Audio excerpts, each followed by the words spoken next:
વડાપ્રધાન નરેન્દ્ર મોદીએ ગુરુવારે સાંજથી દેશના સૌથી દક્ષિણ છેડે સ્થિત કન્યાકુમારીના પ્રખ્યાત વિવેકાનંદ રોક મેમોરિયલમાં 45 કલાકનું ધ્યાન શરૂ કર્યું. તો ચાલો જાણીએ વિવેકાનંદ રોક મેમોરિયલમાં વડાપ્રધાન નરેન્દ્ર મોદીની કેવી હશે દિનચર્યા અને આ જગ્યાનું શું છે ઐતિહાસિક મહત્વ. ગુરુવારે સાંજે ચૂંટણી પ્રચાર સમાપ્ત થયા પછી વડાપ્રધાન નરેન્દ્ર મોદી કન્યાકુમારી પહોંચ્યા. સૌપ્રથમ વડાપ્રધાને ભગવતી અમ્માન મંદિરમાં પૂજા અર્ચના કરી. ધોતી અને સફેદ શાલ પહેરીને વડાપ્રધાન નરેન્દ્ર મોદીએ મંદિરના ગર્ભગૃહમાં પરિક્રમા કરી. પૂજારીઓએ વિશેષ આરતી કરી અને તેમને પ્રસાદ આપ્યો. આ પછી વડાપ્રધાન નરેન્દ્ર મોદી બોટ દ્વારા વિવેકાનંદ રોક મેમોરિયલ પહોંચ્યા હતા.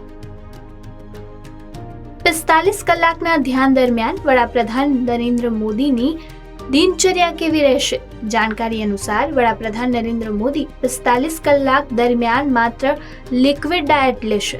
તેઓ નારિયેળ પાણીનું સેવન કરશે, દ્રાક્ષનું સેવન કરશે. આ સિવાય વડાપ્રધાન નરેન્દ્ર મોદી મૌન ઉપવાસ કરશે.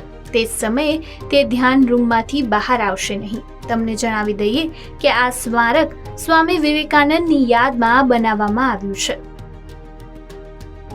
ત્યારે બહુ ઓછા લોકો જાણે છે કે 1892માં જ્યારે સ્વામી વિવેકાનંદે કન્યાકુમારીની આ શિલા ઉપર ધ્યાન ધર્યું હતું ત્યારે આ ધ્યાને સમગ્ર વિશ્વનું ધ્યાન ભારત તરફ કેન્દ્રિત થયું હતું.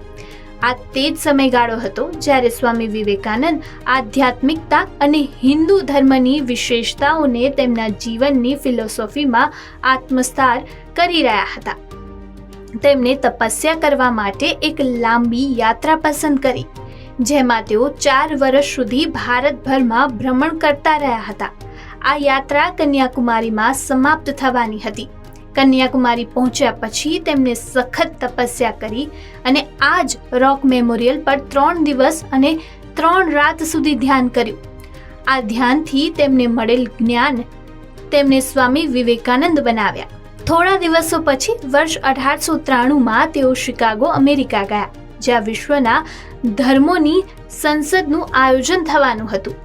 આ ધર્મ સંસદમાં સ્વામી વિવેકાનંદે આપેલા જ્ઞાનને સમગ્ર વિશ્વમાં ભારત અને હિન્દુ ધર્મ પ્રત્યે દ્રષ્ટિકોણ બદલી નાખ્યો હતો. કન્યાકુમારી સ્થિત વિવેકાનંદ રોક મેમોરિયલની આસપાસ 2000 પોલીસ કર્મીઓ તૈનાત હશે. તેની સાથે એટલું જ નહીં, ભારતીય કોસ્ટ ગાર્ડ અને ભારતીય નૌકાદળ પણ દરિયાઈ સરહદો પર દેખરેખ રાખી રહ્યા છે.